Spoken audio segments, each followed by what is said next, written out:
And because if the perpetrator was the husband, you can't sue the wife too, and so you can't sue the community, so you can never collect on anything if they're married.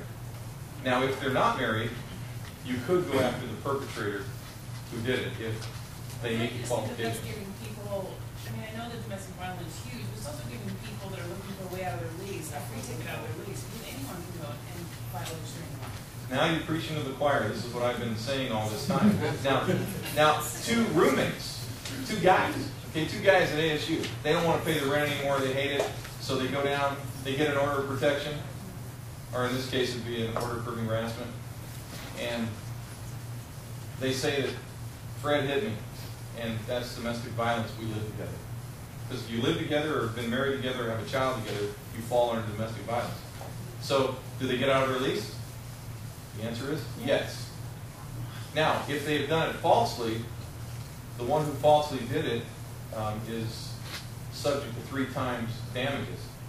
It will never happen because they have to be convicted of falsely doing it, which is never going to happen because no prosecutor can take a case. So, bottom line is, that law, this law is totally screwed up, and you need to contact your representative. Yeah. If domestic violence is protected, but in your background check you see that they've had domestic violence issues, is it a protected class for screening? Another good question.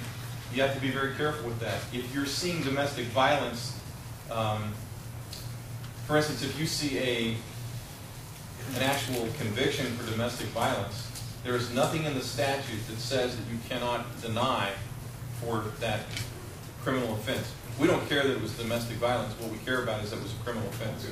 So, in essence, it's something that's going to come up if the statute has not touched it. Okay?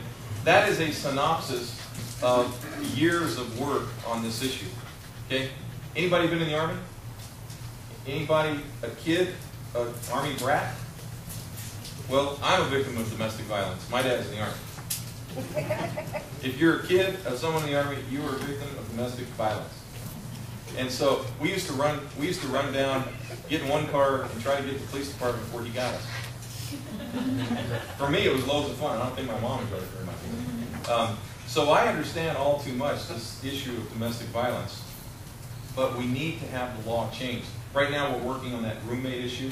That Fred and George can't just say, "Hey, I'm out of here," because he was yelling at me. Okay. You know, and that also. There are a whole lot of issues that go with it that we probably don't have time for here because we're out of time. But, the 48-hour notice, you suspect that somebody may be down, unconscious, not healthy. I mean, something like that was a question that came up. Exigent circumstance. Okay. You don't have to give any notice if there's an emergency. And what's an emergency? Typically fire, flood, or blood. But it may be Mr. Jones, 96 years old, and there's a very bad smell. Happens. Okay. That may be a reason. I got a call from a manager the other day and said, "Hey, the police are here with a brother of the lessee, and they want to go in because they haven't seen him and they want to do a welfare check." What do you think of that situation? First of all, I don't know if this guy's brother. I have no idea. Okay, so you got a couple of options. I try not to send police officers in to try to protect the police officers a little bit. If they think it's a really bad situation, then yeah, I ask the police officer to go in. But usually I just have them there to keep the peace. I'll send a manager and Vinny, you know, to the house and let them go in and just look and see if there's something wrong. I do not let the brother in, the alleged brother. If you feel threatened, then the officer would be probably happy to go in and just check it out. So that is not a problem in any court. They will probably allow that as an emergency. One last issue. We've got a team in here. They put in their lease specifically that you're waiving your rights to the 48-hour notice. We have your permission. Sign on the bottom line. We're going to come in your apartment when we want to or when we feel we need to, so just waive your rights and sign here. Okay. Let's take it a step further. You put in your lease that on the 15th of each month, it's agreed that management can go in and change the air filter. Any problem? No. Problem. 20th, 3rd, whatever. Or, yeah, if it's not 15, if you go on the wrong day, that's probably okay. Here's the issue. Arizona and most states have the same statute, and that is, it's called the dummy clause. Okay? In Arizona, it's ARS 33-13-15A. And what that says is, landlord and tenant may not waive any rights under the statute, under the act. So if there's a right to a 48-hour notice before you come in, then you must give it unless there's an emergency. So the fact that you put it in your lease that you agreed that you would waive the right of a 48-hour notice in itself is illegal. So you can't have that in your lease. Okay? Yeah? I got a question. On the 40-hour notice, say you want to do one because you think there might be drug activity or something going on, you want to do a welfare check with us, make sure there's not red phosphorus on the walls and stuff like that. What is the legality of asking a cop to come in and go with you because you think maybe there might be something that we can have a real issue if you showing up on a 40-hour notice?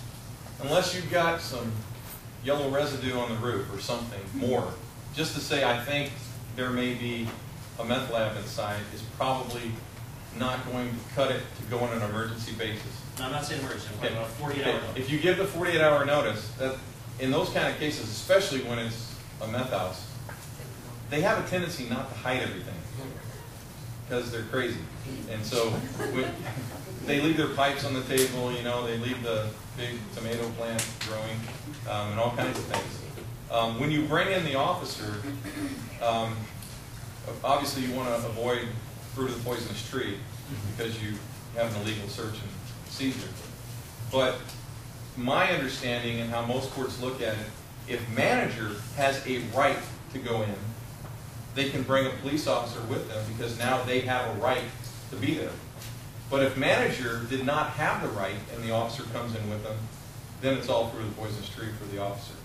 Did you see the ACLU case I sent you from Kansas City? I did. Okay. Because the ACLU is taking action against Kansas City PD right now. They're not taking action. There's an inquiry letter. They're probing. I forwarded it to you. Okay. And they're demanding that Kansas City PD detail if anyone has ever been arrested when a police officer stood by while they did a 48-hour notice or whatever the equivalent is in Missouri. So that's in development. Bob Wise, the attorney for the Mid-America Crime-Free Association, has been in correspondence with the ACLU. I sent it to you, but obviously you didn't get it. Haven't got to it yet. All right. But my understanding of the law is that would be it, that if the manager does not have a right to be there, then you don't have a right to be there as an officer. And I think it's that simple and cut and dry. We'll see how it comes out. Alrighty, folks, we are out of time. Okay. Thank Jenny Dobbins.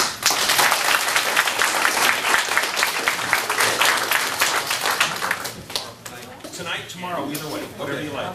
Hey guys, we really appreciate your responses on that evaluation form. Even if you just take 2 minutes, anything you say, we would really appreciate it. What did you like the best? What did you like the least? Give us your feedback. We'd appreciate that. And when you're done, you can hand it to Kim or me or set it on a table and you're out of here. Thank you very much. How do you get your certification?